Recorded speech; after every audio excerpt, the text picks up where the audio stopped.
अस्सलाम वालेकुम। थोड़ा पढ़ लो में खुश आमदीद। ENG 502 का लेसन नंबर 32 स्टार्ट करने जा रहे हैं हम। Discourse analysis part 2। Topic number 182 discourse typology, spoken and written, formal and informal.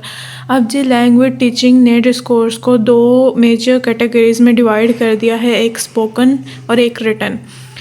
अब इस चीज़ को भी उन्होंने फर्दर मज़ीद दो कैटेगरीज में डिवाइड कर दिया है। स्पोकन में दो तरह की आ जाती हैं, एक स्पीकिंग और एक लिसनिंग, और रिटन में आ जाता है एक रीडिंग एंड राइटिंग। ठीक हो गया। स्पोकन डिस्कोर्स उनका कहना है कि ये आपका लेस प्लान्ड होता है और orderly in a conversation. Spoken discourse is less planned and orderly in a conversation. मतलब कि आप जब लिखते हैं तो आप उसे रीऑर्गेनाइज भी कर सकते हैं, आप उसे यहाँ पे क्या कहते हैं मिस्टेक हो वहाँ पे आप ठीक भी कर सकते हैं, उसे बदल सकते हैं, कुछ भी कर सकते हैं, उसके अंदर चेंजेस कर सकते हैं। जबकि आप स्पोकन आपका डिस्कोर्स होता है वो लेस प्लान्ड होता है, वो आप थोड़ा सा सोचते हैं या नहीं भी, ज़्यादातर लोग नहीं सोचते बोलने से पहले। तो स्पोकन डिस्कोर्स जो होता है आपका लेस प्लान्ड होता है, आप प्लान करके वो बोलते नहीं हैं। ठीक है, कन्वर्सेशन आप प्लान करके नहीं करते। इसके अलावा it is more open to intervention by the receiver. ये आपके रिसीवर की तरफ से मतलब आप जब बात करते हैं तो इसमें मदाखलत हो सकती है आपके रिसीवर की तरफ से, जिससे आप बात कर रहे हैं वो भी आगे से टॉक बैक करेगा ना, तो इसमें आपके मदाखलत हो सकती है। Some kinds of spoken discourses are lesson, lecture, interviews, court trials. ठीक हो गया। अब जी उनका कहना है कि स्पोकन और रिटन में जो ट्रेडिशनल डिवीजन होती है वो किस बेस पे होती है, उसकी प्रोडक्शन की बेस पे होती है। जो इसके ट्रेडिशनल डिवीजन है ये आपने MCQs याद रखना है। अब डिस्कोर्स स्ट्रक्चर के आगे से मज़ीद 2 डिस्टिंक्शंस निकल आई हैं। वो क्या है? एक फॉर्मल डिस्कोर्स होता है और एक इनफॉर्मल डिस्कोर्स होता है। आपका फॉर्मल डिस्कोर्स जो होता है वो प्लान डिस्कोर्स होता है, वो आप बोल भी सकते हैं, वो आप लिख भी सकते हैं, चाहे वो लिखा हुआ हो चाहे वो बोलने वाला डिस्कोर्स हो, आप वो प्लान्ड होगा। ठीक है। लेस फॉर्मल क्या होगा? वो अनप्लान्ड होगा डिस्कोर्स, वो चाहे लिखने वाला डिस्कोर्स हो वो चाहे बोलने वाला डिस्कोर्स हो। ठीक है। पर ज़्यादातर जो इनफॉर्मल में आता है वो स्पोकन डिस्कोर्स होता है कि आप अपने यारों दोस्तों के साथ बैठे हुए हैं, हाथ पे हाथ मार रहे हैं, कोई भी लैंग्वेज यूज़ कर रहे हैं, किसी भी तरह यूज़ कर रहे हैं, तो आप इनफॉर्मल एक सेटिंग में बैठे हैं, एक इनफॉर्मल वे में आप लैंग्वेज कर रहे हैं, डिस्कोर्स कर रहे हैं। Topic number 183 discourse and the sentence. उनका कहना है 2 काइंड्स ऑफ लैंग्वेजेस होती हैं। ठीक है। एक वो लैंग्वेज होती है जिसके ज़रिए आपको रूल्स बताए जाते हैं लैंग्वेज के, जिसके ज़रिए आपको नॉर्मल इंस्ट्रक्शंस दी जाती हैं। ठीक है।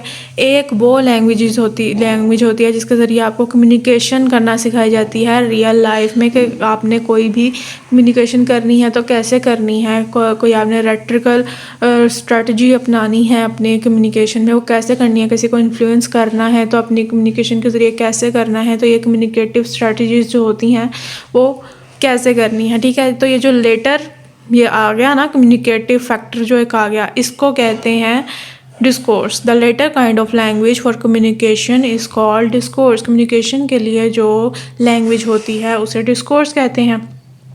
ठीक है। अब उनका ये कहना है कि ज़रूरी नहीं है कम्युनिकेशन के लिए आपके जो रूल्स हों, आपके ग्रामेटिकल रूल्स हों वो बिल्कुल सही हों। अगर आपकी कम्युनिकेशन हो पा रही है without any correctness in your grammatical rules तो ठीक है, चलते जाओ। The conformity to rules does not matter, but the fact that it communicates and it is recognized by its receivers as coherent text values much। ठीक हो गया। आपकी conversation हो पा रही है, एक दूसरे को समझ पा रहे हैं, चाहे आपका ग्रामेटिकल सेंटेंस है या नहीं है, जो मर्ज़ी है, आपकी कन्वर्सेशन हो पा रही है तो ठीक है, ओके चलो। Discourse as process. अब जी प्रोसेस में क्या आ गया, डिस्कोर्स एज प्रोसेस क्या हो गया? उनका कहना है एक नेटिव स्पीकर जो होता है ना, उसकी डिस्कोर्स, उसकी गुफ्तगू अलग होती है उस फॉरेन लर्नर से, जो वो लैंग्वेज सीख रहा है ना, इन दोनों की लैंग्वेज डिफरेंट होती है। जो स्पीकर होता है, जैसे कि एक मिसाल है, एन जो है वो नेटिव स्पीकर है, जो एफ है वो फॉरेन स्पीकर है, ठीक है। नेटिव स्पीकर ने बोला एनीवे गुड बाय, ठीक है। फॉरेन ने कहा but you have not finished your sentence, तुमने अपना सेंटेंस मुकम्मल नहीं किया। नेटिव स्पीकर कहता है व्हाट सेंटेंस, फॉरेन कहता है यू हैव सेड एनीवे, तुमने एनीवे बोला है। अब नेटिव स्पीकर बोल रहा है यस, फॉरेन बोलता है एनीवे एंड व्हाट, एनीवे के आगे क्या। तो ये जो डिफरेंस आ गया है नेटिव और फॉरेन में, उसके समझ बूझ में ये चीज़ होती है, ठीक है। अब ये चीज़ आ गई है। अब उनका कहना है कि कुछ कल्चर स्पेसिफिक रूल्स होते हैं कि आपके कल्चर के मुताबिक वो रूल्स होते हैं। आप एक नेटिव स्पीकर है वो जैसे बोलता है, फॉरेन लर्नर वैसा नहीं बोल सकता, ना वैसे समझ सकता है जिस तरह का वो नेटिव स्पीकर होता है। जैसे कि अब उन्होंने कहा है कि एक वो टर्न टेकिंग जो टेक्निक्स होती हैं, ठीक है, वो कि कोई कन्वर्सेशन को आपने बदलना है, किसी बात को टालना है, या आपने किसी को ना कहनी है बगैर किसी रूड बिहेवियर के बिना, तो इस तरह की कन्वर्सेशन आप किसी फॉरेन लर्नर से करें ना, तो फिर वो कंफ्यूज हो जाता है कि भाई इसने ये ऐसे क्यों कहा, ये तो इसका कोई मतलब ना हुआ। तो इस तरह के जो उन्होंने कहा है, ये एक प्रोसेस होता है, ये डिफ्रेंशिएशन होती है, ठीक है। टॉपिक 185 डिस्कोर्स और डायलॉग। हाँ हो, डिस्कोर्स एज डायलॉग क्या होता है? डायलॉग के वे में जब हम लिख देते हैं या बोलते हैं, कन्वर्सेशन जो होती है डायलॉग, उसे क्या बस डिस्कोर्स एज डायलॉग बोल दिया गया है। ये जी एमसीक्यूज देख लें, डेवलपमेंटली डायलॉग्स कम फर्स्ट के, अगर डेवलपमेंटली देख लें तो डायलॉग्स जो होते हैं सबसे पहले आए। जो कन्वर्सेशन है वो इंसानों में पहले आई, before the written material, before the written language. Dialogues जो हैं वो फर्स्ट आए। उनका कहना है बज़ाहिर हमें इसकी हिस्ट्री का तो नहीं पता, लैंग्वेज की ओरिजिन का हमें नहीं पता, पर ये है कि जो स्पीच है, जो ये बोलने वाली स्पीच है, इसने प्रोसीड किया राइटिंग को, और डायलॉग जो है उसने प्रोसीड किया मोनोलॉग को। मोनोलॉग क्या होता है? मोनोलॉग होता है तन्हा कलामी, उसे कहा जाता है खुद से बात करना। डायलॉग तो एक दूसरे से बात होता है ना, तो उन्होंने कहा है डायलॉग जो होता है प्रीसीड मोनोलॉग। अब ये एमसीक्यूज देख लें। The earliest written text of western European culture, the Socratic dialogues present as conversation that modern writers would present as monologue. उनका कहना है कि इनके सोक्रेटिक डायलॉग्स में उनके ऐसे पाए गए हैं जिसमें मोनोलॉग किया गया है। ये एंशियंट वेस्टर्न यूरोप कल्चर में इस तरह के पाए गए हैं रिटन टेक्स्ट, ठीक है। ये एमसीक्यूज देख लें। Lecture, jobs, interviews and news interviews, turn taking and interactions are among the first communicative skills. ये कम्युनिकेटिव स्किल्स है। टर्न टेकिंग क्या होता है?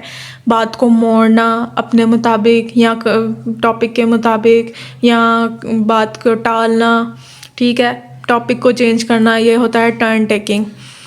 तो इस तरह की ये कम्युनिकेशन स्किल्स में आता है। ये जी नीचे डायलॉग की उन्होंने मिसाल दी है।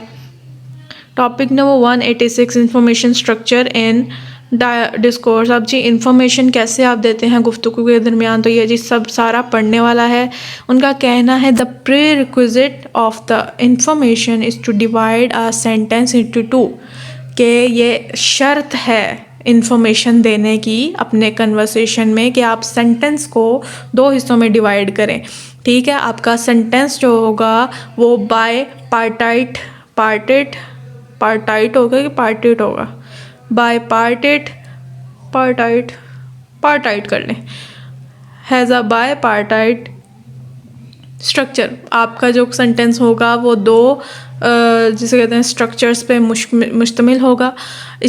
अब आप इसमें चॉइस कर सकते हैं कि आपका सेंटेंस, आप अपने सेंटेंस के किस हिस्से में इंफॉर्मेशन रखेंगे और किस हिस्से को ज़्यादा प्रोमिनेंट करेंगे, ठीक है। इंफॉर्मेशन कौन से हिस्से में रखनी है अपने सेंटेंस के, और प्रोमिनेंट किसे करना है ज़्यादा, ठीक है। उनका कहना है the ordering of information is determined by the sender's hypothesis about what the receiver's does and does not no.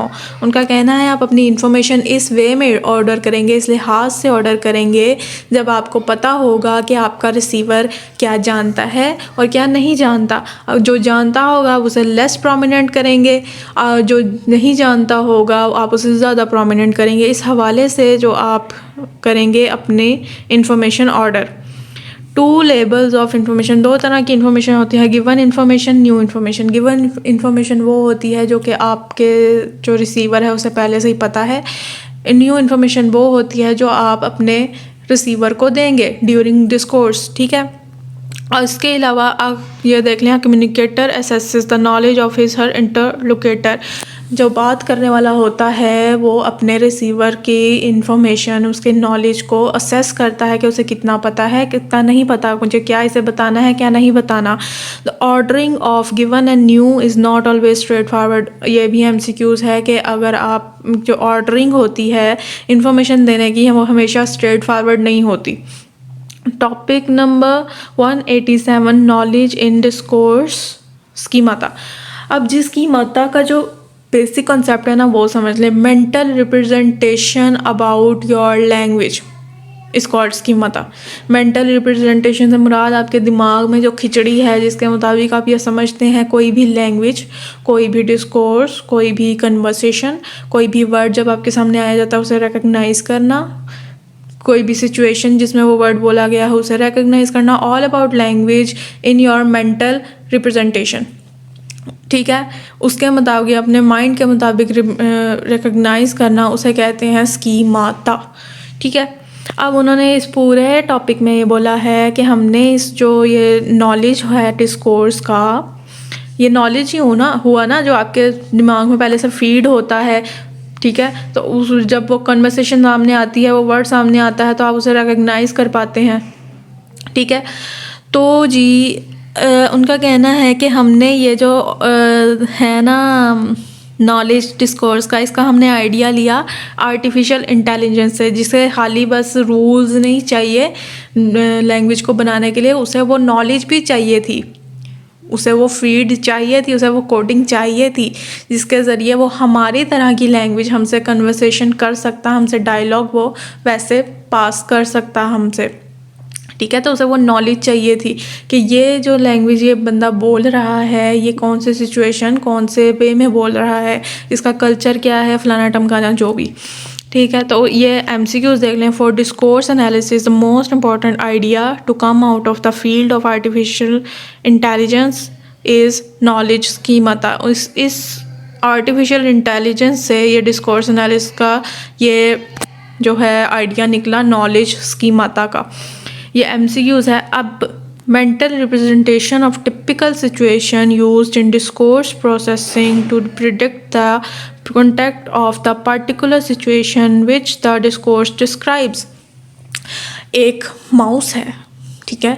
अब अगर आप बैठे हैं अपने आप कंप्यूटर सेटिंग्स में हैं, ठीक है, वहाँ पे माउस बोला जाएगा तो वो आपके कंप्यूटर के उसमें आएगा, सेटिंग्स में आएगा, आप फ़ौरन समझ जाएंगे अपने, आपके दिमाग में वो सिचुएशन भी होगी, आपके सामने वो सिचुएशन होगी, आप उससे फ़ौरन समझ जाएंगे कि वो कौन से माउस की बात कर रहा है। इसी तरह आप घर में बैठे होंगे और माउस की बात होगी तो आप क्या समझेंगे, घर में चूहा आ गया। तो ये जो इस तरह नॉलेज है आपके डिस्कोर्स की, इस तरह उसे रिकग्नाइज़ करना, ये आता है स्कीमाता में, और ये सारा टॉपिक इसी बारे में है। माइंड स्टिमुलेटेड बाय की words or phrases in the text or by the context activates a knowledge schema and uses it to make sense of discourse। ठीक हो गया। इसी के साथ होता है हमारा लेसन ख़त्म। अपना ध्यान रखें, दुआ में याद रखें। अल्लाह हाफिज़।